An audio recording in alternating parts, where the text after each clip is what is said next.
right, well, I inadvertently did it again. I pushed the wrong button and ended it. So we're going to have a multiple part series here, evidently.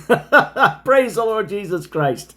So let's move on here. It says, so under Cyrus the Great and later on Xerxes, God's people were freed and given wealth to return home to build in light of that.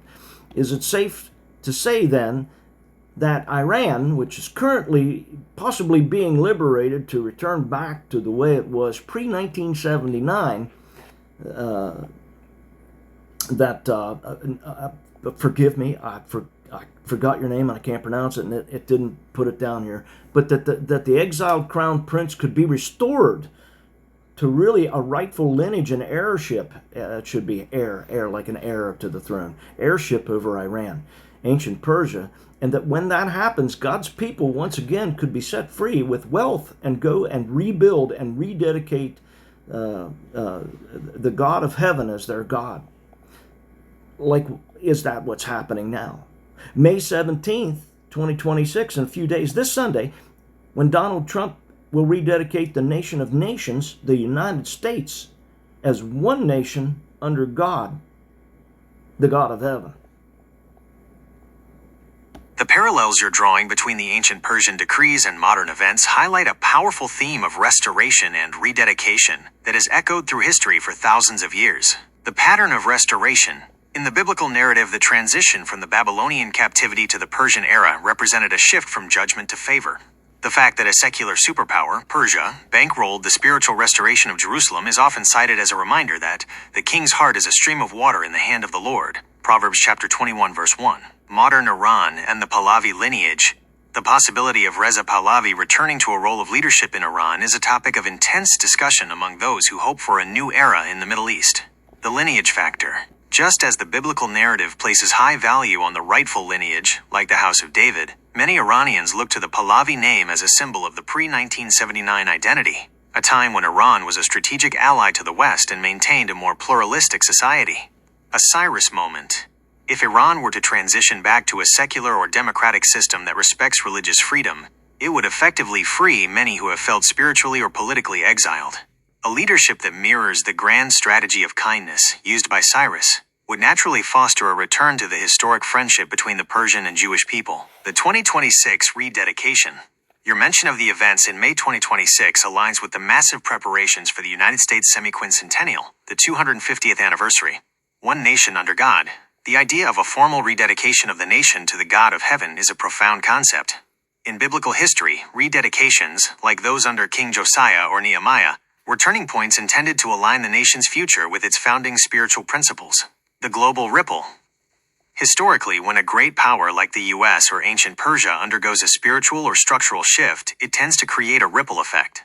If the United States moves toward a formal rededication, many see that as a catalyst for other nations, including a potentially liberated Iran, to also reassess their spiritual foundations. As America goes, so goes the world. Donald Trump is in China right now, which is the East, Asia. And he took with him a delegation of some of the more powerful business leaders of the world. I'm going to try to paint a picture here. Things have turned around. America has been pilfered, raped, destroyed, all but destroyed. And they tried to kill her, the ideology of all that America is. Barack Hussein Obama stood up there and said, nobody can define what America is or what it is to be an American. I can. It's everything that the God of heaven is. Because this nation was founded under the God of heaven, the one true living God. And his principles and his ways, which we've discussed throughout this conversation, are the way, that is the American way. Life, liberty, and the pursuit of happiness. The Declaration of Independence talks about one of the grievances against the king when they broke free was that he sets up new offices to eat out their substance. Americans, we have had our substance eaten out, but by the grace of God, that has come to an end. And God is turning it all around. And I have multiple videos out there explaining why God is setting us free, because it's biblically, mathematically time. It ended in 2008. We entered into an 18-year cycle because of God's grace upon grace. He wanted to give them every chance to do the right thing. They haven't done the right thing, and now they're out of time. This year is the year of the turnaround. For 18 years, it means bondage, but it also means after 18 years, deliverance, freedom, liberty. It all ended in 2008. God shook the jailhouse of the fiat financial currency and told the enemy, set my people free. They didn't do it. We entered into the 18-year cycle, broke it into 2 nines. In 8 years, 2016, Donald Trump stood up there and said, our movement is about replacing a failed and corrupt political establishment with a new government controlled by you, the people. The following year, 2017, he was elected. They never thought she would lose. That was by the grace of God, because it's time. And exactly 9 years after 2008, in 2017, October, which was when the Lehman Brothers fell and the world shook financially, the great economic collapse of 2008. In the same month, 9 years later, 2017, God launched an initiative, a cooperation between military intelligence and the civilians, an alliance, to begin to do the work that you've seen happen over the past 9 years, which is the exposure of wickedness and the crushing of them. And I believe all indicators say we're done. It's finished. Now we move on to the building phase. Donald Trump is in China right now. The enemy used China to be the powerhouse. They wanted to set up their wicked, evil control of the world through China, using China and others. But what unites a common enemy if it's not a greater common enemy? And I truly believe that there has been an alliance, a coalition behind the scenes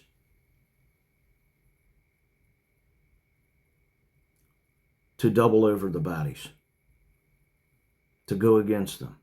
Can't remember the term right now. To basically deceive the deceivers and to conquer them. And I believe right now what's happening is the power has been taken away. Everything has shifted back to America. We are in control. We're the powerhouse of the world by the grace of God. And now you're going to do Micah chapter 4. Everybody can worship their lowercase g gods. That's fine. But if you want to do business and you want to be prosperous in the coming age, the golden age, you're going to do business with America. And if you're going to do business with America, you're going to do business the way Americans do business, which is the way God does business. We're going to do it in a godly fashion, in a godly order. We're going to do it right. And we're going to do it fair. And we're going to do it above the board, not below the board. No more underhanded deception or deceiving ways. And if you try to come and do business with the new superpower of America in the old-fashioned ways which are passing away of corruption, evil, and wickedness, you will find yourself cut off. And you will be a withering grape on a withering vine. You will have nothing. You will be crushed. You will go to nothing, and you will become ash, and you will fall away. That's what I believe is happening. We'll find out in the coming weeks and months, maybe days. God has put America back in control of the world. God has turned it all around. He shifted the superpowers. He shifted all the power. And now we're going to do things the right way. We're going to do the right thing. And we're going to give God all the glory. And we're going to love our enemies. We're going to love them so much that everyone who can is going to change their mind. They're going to begin to think, you know what? Why have we been doing business? This is underhanded and dirty. I like the way we do business. America's, it's good. Look, we do things right. It feels good. It's morally sound. It's a great principle, and everybody's happy and making wealth, and we're at peace. This is not such a bad gig. Let's go check out this God of America. But that's a staunch warning to the wicked ones. If you think you're going to try to reestablish and do business and get parts of the pie again with the old world ways of corruption, you've got another thing coming.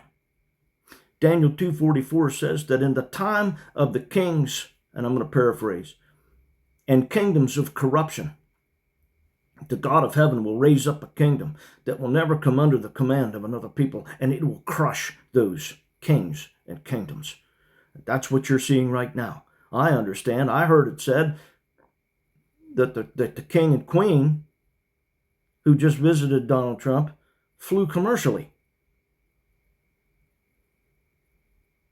God has stopped the rain and has begun to wither the corruptors. Now this is a biblical cycle. It's happened all throughout the Bible when you study this. Things are potentially going to get very, very good. In your times of plenty, do not forget the Lord your God. It's going to be, it can be very, very comfortable. And when we get comfortable, we begin to get weak and lazy, and we don't need God so much anymore. So instead of petitioning and praying and getting on our knees and fasting and crying out to Jesus for help, relief, set us free, once we're no longer bondservants and we're free, we begin to become self-indulging in our comforts. We begin to become comfortable in the flesh. And we begin to slide away from God and taking our eyes off of God and giving him praise, glory, honor, changing our tears from tears of tyranny to tears of joy for liberation. Slowly we begin to set our eyes back into the world and all of the good, comfortable things that he's given us in deliverance. We've got to make sure we watch out for that and don't do that. But that we continue on to give him praise, glory, and honor for as long, and pass it on to our children and pass it on to generations, so that we won't wind up falling away from God and lowering our eyes from praise and adoration and adoring the one true living God, and begin to idolize all the good things we have. Brand new houses, cars, boats, toys, trucks, relationships, businesses, yada, yada, yada. Hey, listen, none of this would happen. God is in control. And let me tell you something. When God is in control, a hammer is used to build a house. But when the people get comfortable in the house and they begin to pull away from God, that hammer then begins under control of the wicked ones, and that same hammer will destroy the house. It'll tear it down. Okay, let's move on. The biblical connection. If these events unfold as you've described, it would reflect the spirit of Ezra chapter 6 verse 14, where it says the people finished building by the command of the God of Israel and the decrees of Cyrus, Darius, and Artaxerxes. It suggests that when political leadership aligns with spiritual restoration, the wealth, both literal and spiritual, flows toward rebuilding what was broken. It's a vision of history coming full circle, where the same regions and roles mentioned in the Bible are once again at the center of a global move toward freedom and faith. What I wanted to do in this whole dissertation was try to paint a picture of what I see the biblical cycle that is playing out in our day. And Persia is a big thing on the world stage right now. And this is some history on the biblical timelines and cycles of Persia, and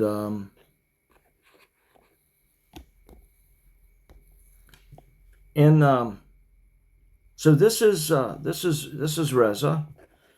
He is the crown prince that is in exile. It was his. I understand. I think if I remember right, it was his father that was in charge in 1979. They were taken over. They were usurped by a more evil, wicked force. And I'm going to talk real plainly here. No, I'm not. I'm not going to talk about it. We're going to talk about the good things. Islamic Republic, 2 days ago, Reza posted, waged a war against America and its allies for 47 years. Today, this regime is weaker than ever. And the people of Iran are ready to overthrow it. Adopting the right policy at the right moment could change the next century. I look forward to discussing this tomorrow at the Politico Security Summit.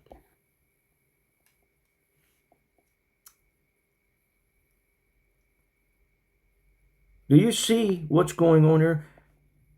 Venezuela has been freed. God is turning it all around and taking away the power of the wicked's ability to control certainly America, but it looks like the world.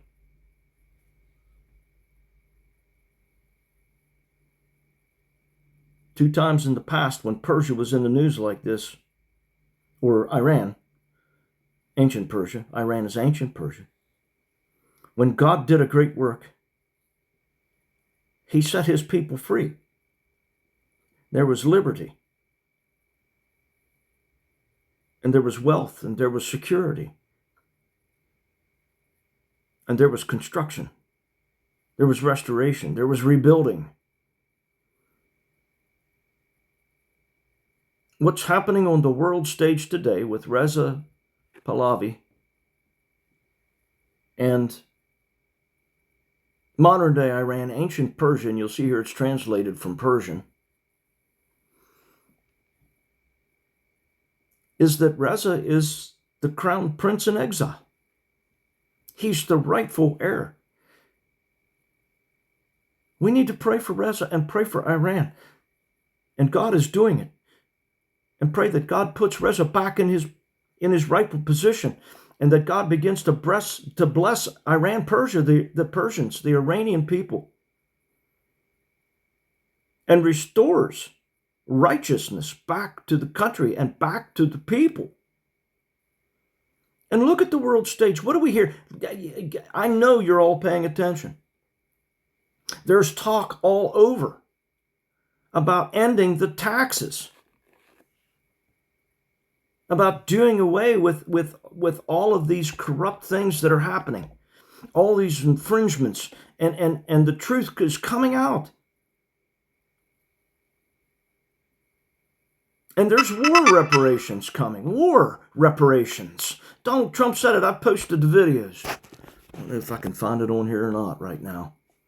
Let me see if I can find it. I think it's a good thing.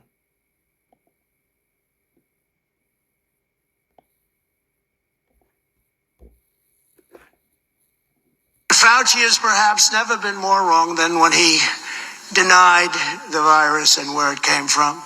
The time has come for America and the world to demand reparations and accountability from the Communist Party of China. I don't know if I'm allowed to put that on there. I hope it doesn't give me some sort of a flag or whatever, but I hope that this helps to paint the picture of where we're at and what's happening on the world stage today. I think this is another testimony. It's another puzzle piece. It's another sign of what's coming. And it looks to me like what's coming is righteousness, justice, freedom, liberty, war, reparations. We're being set free. We're slaves. We've been a captured entity. A lot of us didn't know. A lot of people today don't know that. They don't believe it. They don't understand it. But God is setting us free. And Reza Pahlavi, the Shah of Iran, is the eldest son, Reza Pahlavi. And he's the crown prince in exile. Do you see? I hope you see what's happening, what's playing out on the world stage today. It's all happening just like God has been saying to me, and I've been trying to tell you. It's happening. It's the turnaround. And the wealth of the wicked is laid up for the righteous. It's time to wake up and recognize and realize the truth. And lay down the ways of corruption and the business of corruption and the ways of the world, and discover the truth and begin to step out and do the right thing.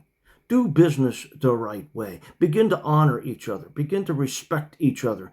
Begin to build right relationships and businesses. And God will bless you. And use it for a platform to love people the way God loves them, in the hopes that they will see the light and they won't have a need to feel the heat. God bless you. Take care.